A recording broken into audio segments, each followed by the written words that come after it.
Bom dia, boa tarde e boa noite. Eu sou a Natália Almeida e esse é o Coisa Pública, o podcast do CLP que discute com profundidade os principais assuntos da política e da gestão pública. Neste episódio, vamos falar sobre a implementação de políticas públicas de promoção à saúde voltada para a população negra. Segundo dados de 2019 da Pesquisa Nacional de Saúde, 76% das pessoas que dependiam exclusivamente do SUS eram negras. Ainda assim, essa população só foi entrar recentemente na agenda de políticas públicas de saúde. E o próprio Ministério da Saúde reconhece que esse racismo vivenciado pela população negra incide negativamente nos indicadores de saúde e compromete o acesso dessa população aos serviços públicos. E para falarmos sobre esse assunto, eu vou conversar com a Jéssica Remédios e com a Letícia Machado, pesquisadoras de políticas públicas no Instituto de Estudos para Políticas de Saúde.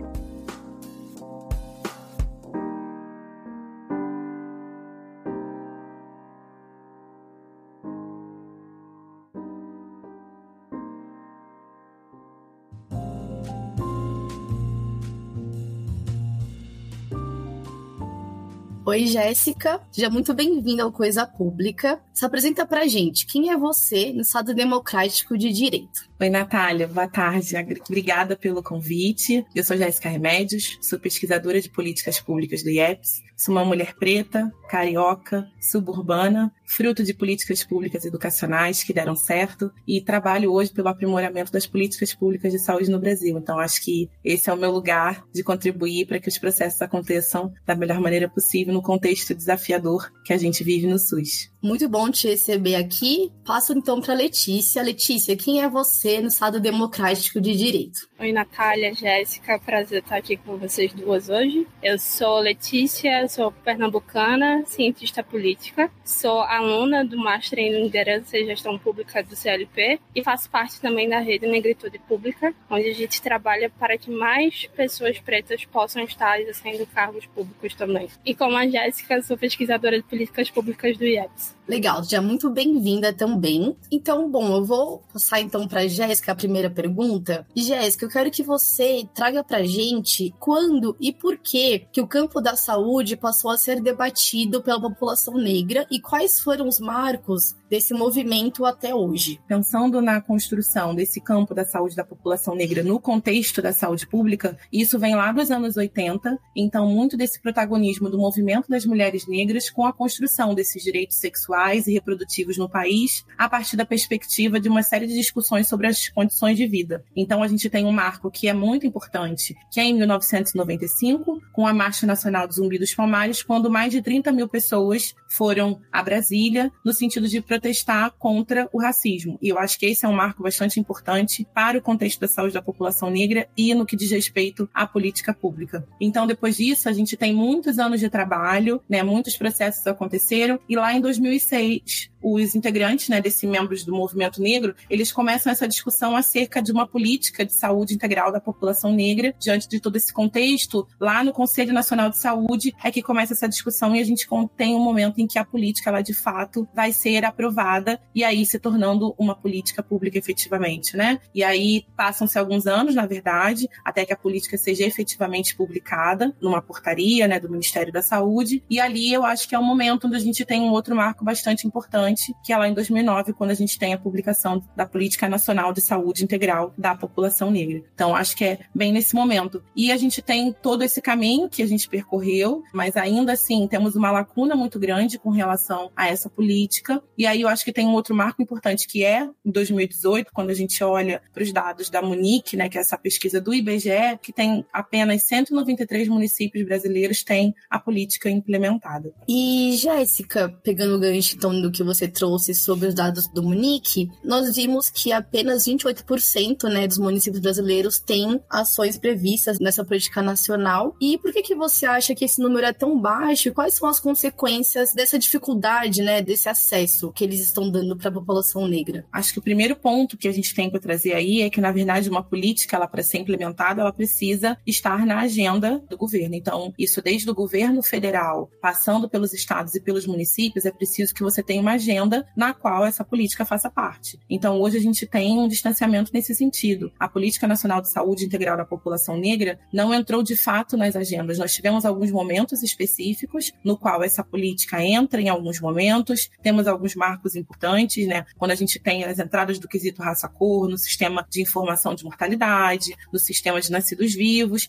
mas de fato uma agenda programática estruturada, hoje atualmente a gente não tem isso. Então esses dados nada mais são do que a ausência de uma estrutura para a implementação da política. E Letícia, agora pensando um pouquinho na questão dos gestores públicos, né, em políticas públicas, qual que é o papel deles, gestores, na implementação de políticas públicas que garantam esse acesso e quais ações você acha que podem ser tomadas por eles para conseguir aumentar, né, esse movimento de pessoas da população negra na saúde? Eu queria pegar um gancho do que a Jéssica falou sobre dificuldades da implementação da Política Nacional de Saúde Integral da População Negra. Eu acho que o primeiro passo, antes mesmo da gente falar sobre o Estado como indutor de ações, né, o Estado que monitora, mas também apoia os municípios a constituir esses comitês. E quando a gente fala em indução, é tão apoio financeiro mesmo. Sem dinheiro a gente não faz nada em política pública, mas também um apoio de instruções e um apoio instrumental. Mas antes mesmo disso, eu acho que tem uma questão estrutural, que é de reconhecer o racismo como parte da nossa sociedade. O Brasil tem esse histórico de ignorar o racismo, é o que a gente chamaria do racismo cordial, de colocar isso debaixo do tapete, e não olhar para as políticas públicas, quando a gente fala de recorte de raça, de gênero, o que seja, de maneira objetiva, como um problema que pertence a toda a sociedade, não a um grupo específico. Falar de saúde da população negra não quer dizer que apenas os negros devem defender essa pauta, levantar essa bandeira e carregar isso, embora seja o que acontece. Então, quando a gente fala do papel do agente público, do servidor público, primeiro é olhar que ele está fazendo política pública para toda a população. E a maioria da população SUS dependente é a população negra. Então, a gente precisa primeiro reconhecer esse racismo, mas também fazer outras ações como fomentar a educação permanente em políticas públicas voltadas para a população negra, qualificar os registros de raça e cor, que já existem instrumentos normativos que indicam a obrigatoriedade disso e como isso deve ser feito, mas existe uma lacuna de informações relacionadas à saúde da população negra, ampliar, intensificar e também investir em pesquisas nessa área. Acho que trazendo alguns pontos, né, complementando o que a Letícia trouxe, cabe sempre ressaltar que hoje a maioria da população brasileira é negra. Então nós temos 56% da população brasileira é negra. Então quando você vê uma política que não é implementada, a gente na verdade faz um papel de qual é o papel que a política pública está cumprindo, né? Se a maioria dessa população é SUS dependente, de que maneira nós estamos dando acesso de fato a essa população? Então todo esse processo do acesso, ele parte da atenção básica, que acontece nos municípios. E esse processo de dar acesso, ele é feito por profissionais de saúde, que são as pessoas que estão lá no território, que fazem a saúde acontecer e são muitas vezes quem vai conseguir dar conta desses processos. Então tem um ponto que é muito importante, que é a sensibilização desses profissionais e a capacitação deles para esse olhar, não só para a política, mas para as questões do racismo e todas as questões que atravessam, né, o racismo e as pessoas negras, é super importante para que a gente consiga ter um caminho estruturado, de fato, para a implementação dessa política. Quando a gente fala da importância do preenchimento do quesito raça-cor, ela vem de um profissional que está fazendo um atendimento, que está fazendo um acolhimento, ou que está fazendo um cadastro e que faz essa pergunta para a pessoa que está sendo atendida, como que você se autodeclara, né? Então, esse momento é quando a gente começa a abrir a porta daquele serviço de saúde para aquele usuário que é negro. Então, ou se autodeclara como uma pessoa preta ou uma pessoa parda. Quando a gente não faz isso, quando os serviços não estão prontos, ou quando as pessoas não estão prontas porque não foram capacitadas ou sensibilizadas para isso, a gente tem uma lacuna, não só da implementação da política, mas de toda e qualquer dificuldade para que, de fato, esse acesso à saúde aconteça. Perfeito, meninas. Eu vou até perguntar para a Letícia como que está o trabalho da Rede Negritude Pública nesse sentido, né? Como a gente sabe que vocês estão crescendo agora, se movimentando. Eu queria saber de você, então, o que vocês estão fazendo nesse sentido. A Rede Negritude Pública, ela foi criada no final do ano passado, no final de 2020, com esse objetivo de que mais pessoas pretas possam estar ocupando cargos públicos. O Brasil tem essa lacuna gigantesca e a gente entende que pessoas negras não chegarem a esse lugar de ter ter o poder da caneta, de estar desenhando políticas públicas e implementando-as, vão interferir nos resultados que a gente tem de políticas públicas para essa população. Então, a gente abraçou essa causa e os encontros acontecem de maneira semanal, onde os líderes vão discutir pautas relacionadas a políticas públicas para a população negra, e a gente tem trabalhado mais no campo da qualificação na opinião pública. Então, a gente utiliza o próprio blog do CLP, falando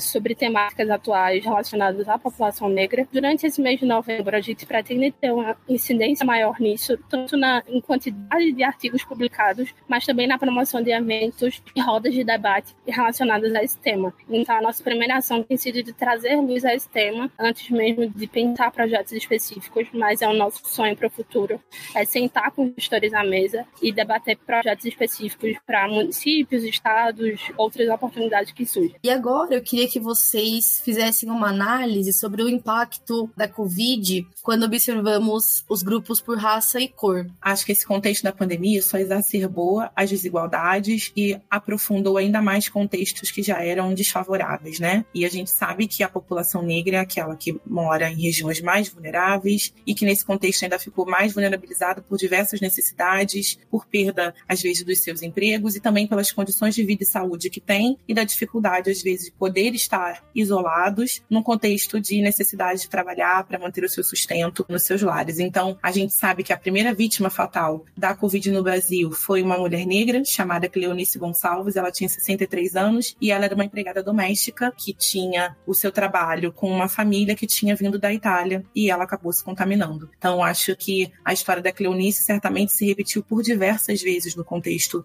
do Brasil, sabendo como a gente tem essa origem, né, esse momento que nós somos um país que ainda se perpetua muitos trabalhos em situações análogas à escravidão. Então, eu acho que a história da Cleonice é uma história que marca bastante, né? Uma mulher negra, hipertensa, diabética e empregada doméstica e primeira vítima do Covid. Então, isso traz com muita clareza que a pandemia ela não foi a mesma para todo mundo. Os negros morrem mais do que os brancos em decorrência do Covid. A gente, como eu já tinha trazido, né, é quem vai morar nas regiões mais marginalizadas. Então, geralmente, condições de vida e saúde, lugares arejados, onde você tem a facilidade de acesso à água ou recursos para você poder comprar itens básicos, água, sabão, álcool gel, que no início era bastante necessário. Então, tudo isso se dificulta num contexto de pessoas que estão em situação de vulnerabilidade, que às vezes é o contexto que vivem as pessoas negras, né? Para além disso, a gente tem a falta de saneamento básico, a gente tem as questões alimentares, né, da necessidade da fome, temos às vezes uma questão de maior prevalência de algumas comorbidades e que, na verdade, tendo comorbidades, isso era um fator de risco também para agravamento do Covid, uma vez que essa pessoa fosse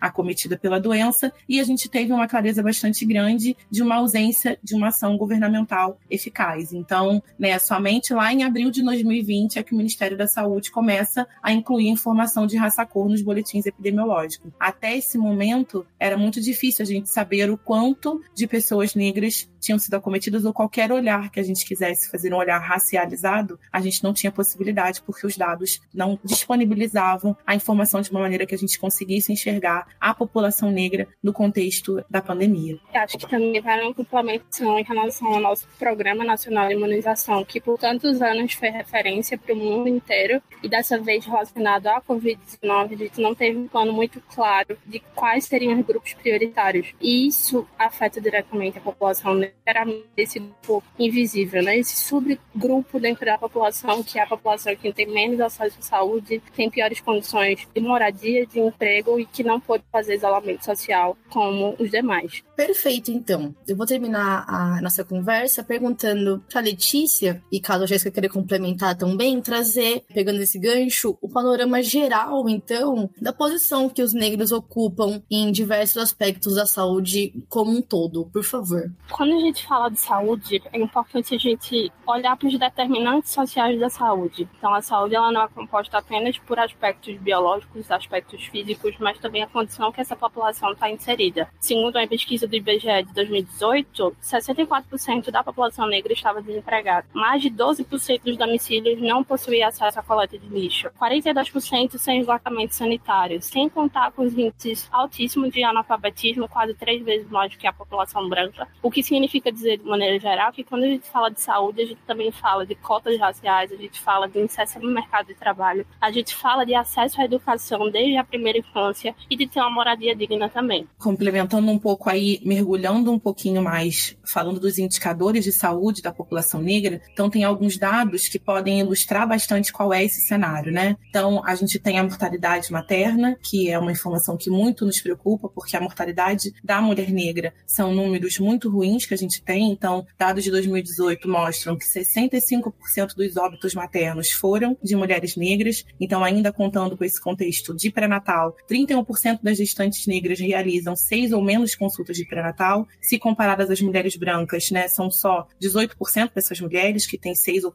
menos consultas de pré-natal. Para além disso, a população mais afetada pela sífilis são mulheres negras e jovens, na faixa de 20 a 29 anos. Outro dado que destaca uma indicação muito ruim, que entre 2011 e 2020, a população negra apresentou a maior prevalência dos casos de tuberculose, e é uma informação que vai conversar muito com esse contexto da vulnerabilidade, porque é uma doença, né, transmissível, então o local de moradia e etc. é algo que dificulta para ainda mais que você consiga ter uma melhora dessa doença, que ainda é muito prevalente na população negra, como a gente está vendo aqui. E tem uma outra informação que chama atenção, que é 7% dos pretos e 7% dos pardos entrevistados na PNAD de 2019 avaliam a sua saúde ruim ou muito ruim, e quando comparado à população branca, são apenas 5%. Para fechar, um último dado que eu deixo aqui, eu acho que com um destaque bastante importante, é que 76% das pessoas que ficaram internadas em hospitais do SUS por mais de 24 horas são pessoas negras. Então, eu acho que a gente já tem aí um cenário bastante claro do porquê que a gente precisa olhar para a população negra e implementar a Política Nacional de Saúde da população negra em todos os municípios brasileiros. Perfeito, meninas. Muito obrigada pelas informações e por contribuir para esse tema tão importante, né, que é justamente como você fechou, Jéssica, ficou muito bacana, né, porque a gente falou tudo isso, mas para mostrar que tem que fazer alguma coisa, né, então eu gostei muito de falar com vocês, gostei muito das análises que vocês nos trouxeram. Eu quero só agradecer e torcer para que a gente possa trabalhar esse tema mais vezes, como a Letícia falou, no blog do CLP, em eventos que eu sei que vai acontecer agora no dia 17, então, como Natália e como CLP, nós estamos sempre à disposição, assim, para que a gente possa continuar debatendo esses assuntos relacionados à população negra, não só no mês de novembro, né, mas durante o ano todo. Natália, eu que agradeço o convite, a oportunidade. É sempre muito importante a gente poder falar sobre isso. Eu acho que esse é o primeiro passo, quando a gente coloca o assunto em questão, para a gente conversar, debater sobre ele, e todo o papel que o CLP tem na importância de formar gestores e qualificá-los é uma contribuição muito importante que a gente tem para os gestores públicos de trazer uma reflexão nesse sentido. Então, eu que agradeço a oportunidade e o convite, e é isso, vamos lá que temos um caminho bonito aí e árduo pela frente. Agradeço a CLP pela oportunidade, pelo convite e também o apoio tão incisivo à Rede Negritude Pública. Deixar a mensagem final para os gestores públicos de que se a gente não fala de saúde da população negra, que representa 76% da população que é SUS dependente, a gente não está fazendo saúde do jeito certo. Com certeza. Meninas, muito obrigada e bom trabalho para vocês e até uma próxima.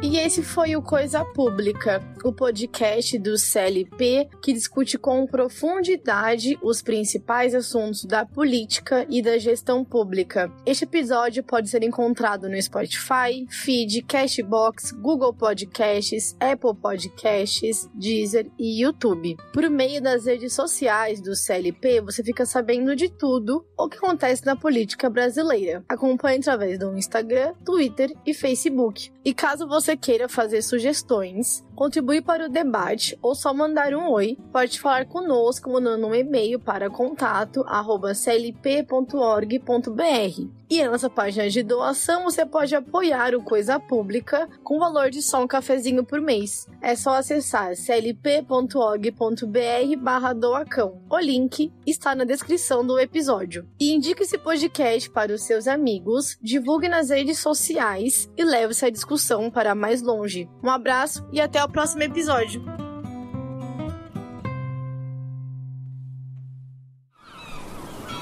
Este podcast foi editado pela Maremoto.